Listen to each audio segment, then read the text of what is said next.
Assalamualaikum warahmatullahi wabarakatuh. Halo anak-anak, salam berjumpa kembali dengan materi IPA. Moto kita, semangat masa depan bangsa. Kali ini kita akan belajar melanjutkan materi sistem pernafasan pada manusia. Sering kita jumpai anak ataupun orang dewasa mengalami sesak napas, batuk, pilek. Kenapa ya? Apakah penyebabnya? Nah, oleh karena itu, hari ini kita akan belajar tentang gangguan pada sistem pernapasan manusia dan upaya untuk mencegah atau menanggulangi. Macam-macam gangguan pernapasan dan pencegahannya. Yang pertama, asma. Asma adalah sesak napas akibat dari penyempitan saluran pernapasan yang terjadi karena alergi atau tersumbatnya kotoran. Alergi bisa ditimbulkan dari tungau debu, misal tungau debu disprei, kemudian di karpet, bantal guling, serta selimut. Juga bisa disebabkan oleh kecoak. Pada kecoak terdapat protein yang ada pada air liurnya. Nah, air liur inilah yang bisa menyebabkan alergi pada seseorang.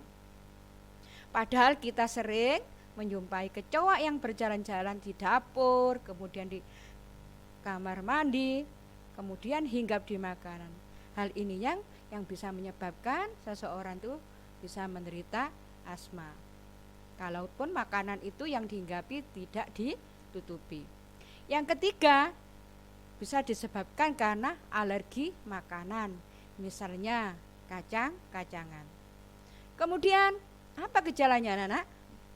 Yang pertama itu adalah penderita mengalami batuk, kemudian mengih, bunyi ngik-ngik pada saat bernafas. Bagaimana pencegahannya? Yaitu menghindari polusi, debu, merokok, udara lembab, udara dingin, serta bahan-bahan yang dapat menyebabkan alergi. Yang kedua, influenza. Influenza ini disebut juga dengan flu atau pilek. Influenza adalah penyakit menular yang diakibatkan oleh virus influenza. Gejala yang paling sering dialami penderita adalah demam tinggi, nyeri otot, sakit tenggorokan, sakit kepala, dan batuk. Influenza ini tidak hanya menyerang manusia, tapi juga menyerang binatang, misalkan pada flu burung. Bagaimana pencegahannya? Yaitu menggunakan masker ketika berkendara, kemudian rajin mencuci tangan dengan menggunakan sabun. Yang ketiga, tuberkulosis atau disingkat dengan TBC. Di sini ada dua gambar paru-paru yang terkena TBC dan paru-paru yang normal. Di mana paru-paru yang terkena TBC ini banyak sekali terdapat lubang-lubangnya, kemudian ada bintil-bintil yang berwarna putih seperti salju. Sedangkan yang ada pada paru-paru yang normal ini adalah bersih, tidak ada satupun lubang maupun bintil-bintil putih.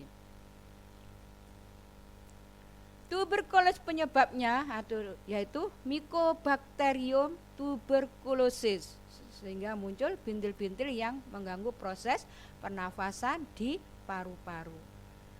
Biasanya penderita TBC ini anak-anak yang parah itu napasnya terengah-engah.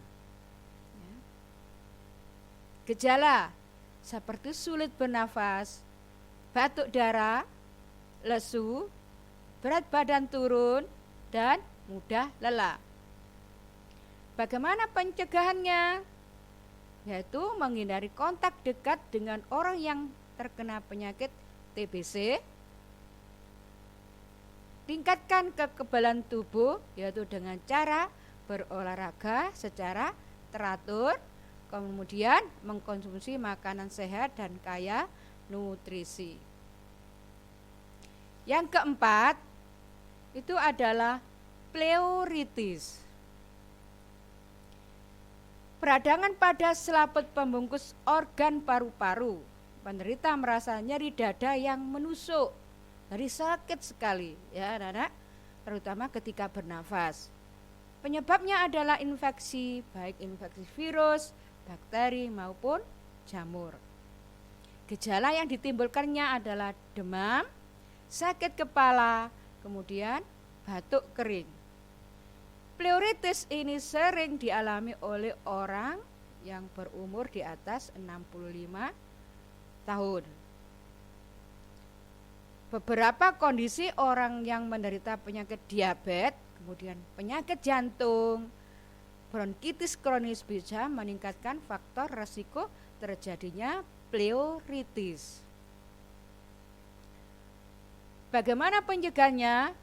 Yaitu vaksin pneumokokus atau vaksin PVC. Yang kelima, sinusitis.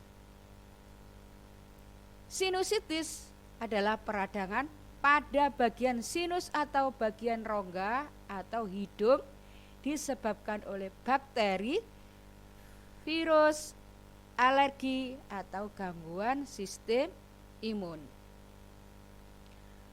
Sinusitis ini adalah pembengkakan pada dinding dalam hidung, itu disebabkan oleh virus yang dapat menghasilkan lendir yang banyak sekali, sehingga terjadi penumpukan atau penyumbatan pada saluran hidung. Ya. Kalau yang sudah parah anak-anak ya, orang yang menderita penyakit sinusitis ini sudah nafasnya itu sulit sekali. Ya. Jalan satu-satunya yaitu harus dioperasi. Gejala nyeri ketika menunduk. Hidung atau belakang tenggorokan mengeluarkan cairan kental kuning kehijauan. Bau napas tidak sedap. Bagaimana pencegahannya? Rajin cuci tangan, kemudian hindari atau kelola stres dengan baik, konsumsi makanan bergizi. 6. Amandel. 2 kelenjar kecil yang terdapat di dalam tenggorokan yang disebabkan oleh virus, namun tak menutup kemungkinan bisa disebabkan oleh bakteri. Gejala sulit menelan, sakit tenggorokan. Bagaimana pencegahannya? Yaitu menjaga kebersihan mulut dengan menggosok gigi, rajin minum air putih, dan menerapkan pola makan sehat. Anak-anak perlu kalian ketahui, amandel ini kebanyakan itu menyerang pada anak-anak, tapi tidak kemungkinan besar orang dewasa juga akan menderita. Umumnya semua orang itu punya amandel, namun ya orang yang menderita amandel itu adalah amandelnya itu tumbuh. Tetapi pada orang tidak menderita amandel, amandelnya tidak tumbuh, jadi tetap kecil. Amandel ini bisa membesar. Ini kalau kita sering memakan makanan yang bersifat pedas, kemudian minum minuman es, jadi semakin menyebabkan amandel itu semakin membesar dan merah. Ya. Amandel ini bisa menyebabkan pernafasan kita itu sulit, jadi menutup jalannya atau saluran pernafasan. Bagaimana pengobatannya? Biasanya kalau pada orang yang tidak berani melakukan operasi itu dengan jalan minum atau berobat ke alternatif dengan cara minum minuman herbal. Kemudian kalau sudah parah, bagi yang sudah berani itu bisa dilakukan operasi pengangkatan.